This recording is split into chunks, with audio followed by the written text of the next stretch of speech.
What would a contract extension look like for big Teven Jenkins? Today, I want to give a little advanced breakdown of his play, talk about how much he is worth, and whether or not I think he will sign long term with the Chicago Bears. Let's go ahead and get right into it.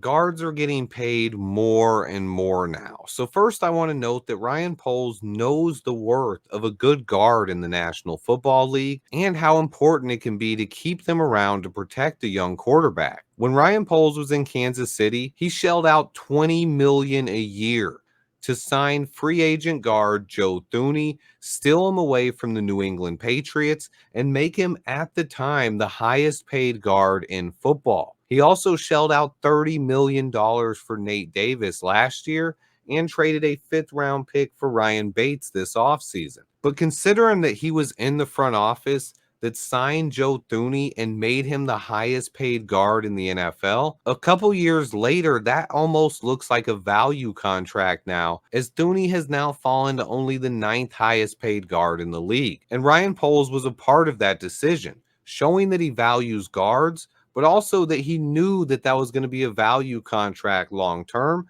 sort of like his contract with Cole Kmet, which is turning out to be an absolute steal. But the fact that Ryan Poles was in the Chiefs front office when they lured Thuney away from the New England Patriots with a big contract in free agency shows how much he values the guard position. Thuney's PFF grades and snaps per pressure are very similar to that of Teven Jenkins. The biggest difference is Thuney was reliable and had 5 straight seasons of starting all 16 games in the league. When he signed with the Chiefs as a free agent, he had not missed a game in the NFL, and since signing that deal, he started 17, 15, and 17 games for the Chiefs, only missing 2 starts since getting paid. And that right there is the biggest issue with Teven Jenkins. Staying healthy, and that's what makes it so hard to determine how much he's worth. So to me, his worth is largely tied to how he performs on the field this season. He missed 10 games as a rookie and 6 starts in each of the last 2 seasons, missing 22 total games in 3 years and only starting 24.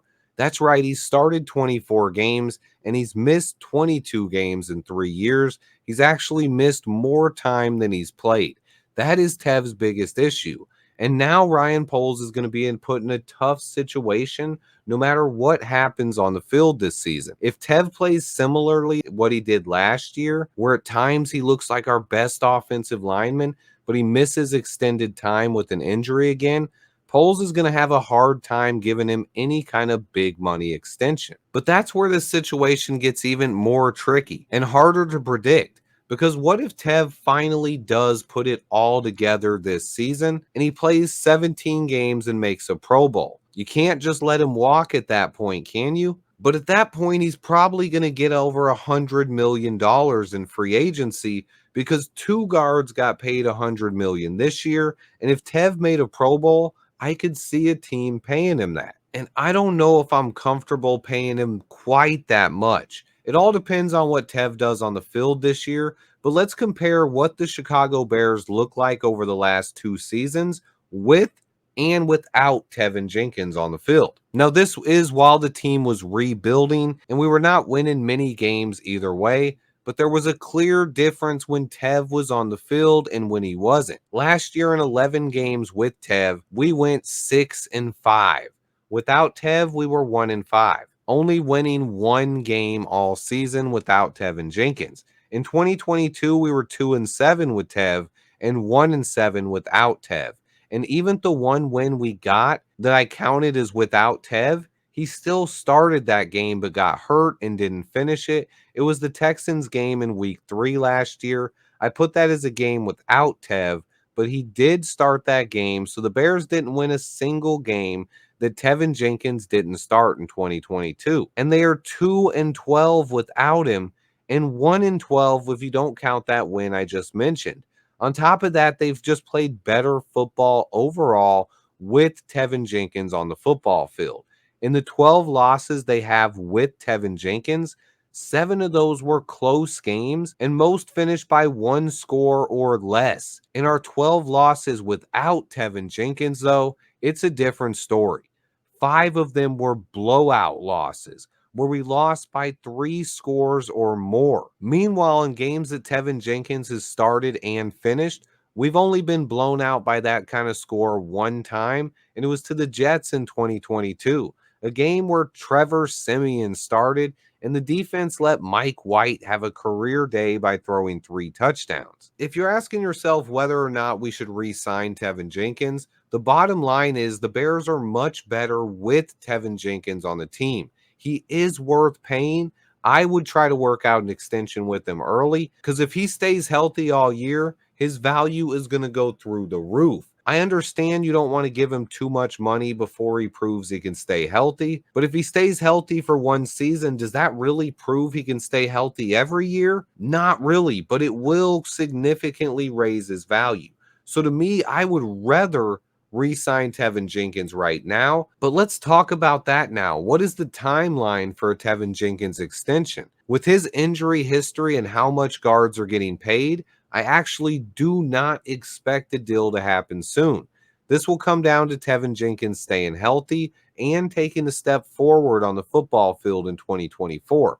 If that happens, I believe Ryan Poles would work hard to bring Teven back on a long-term deal. Although there is a possibility he could let Teven Jenkins and Keenan Allen walk next year and finally start landing the Bears some compensation picks. But another point, after the season, we could also cut Nate Davis and save around $8 million in cap space, which we could then use towards paying Teven Jenkins, and then have Ryan Bates slide right into the right guard spot if he hadn't already. Does signing Teven Jenkins to a long-term extension, does that mean losing Nate Davis? This one I would probably say yes to. I don't see any way we pay big money to Teven Jenkins without letting Nate Davis go next year. Unless somehow both of them started all 17 games this year, and then our offensive line is in just great shape, but I'm not living in that fantasy world right now. I really don't see Ryan Poles paying Nate Davis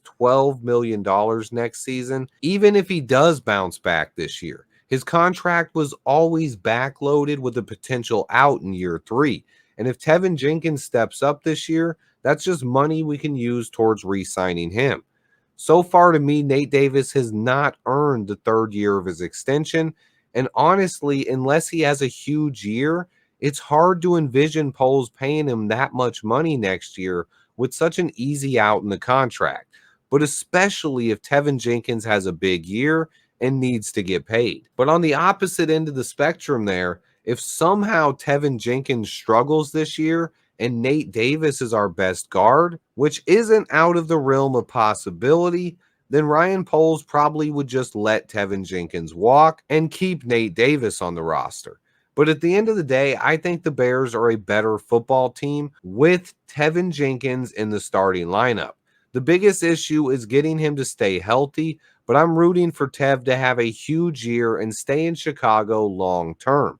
Let me know what you guys think. Tev is one of my personal favorite players on the roster. Shout out to Big Tev. Appreciate everybody who watches. Remember to hit that like button for me. And until next time, bear down.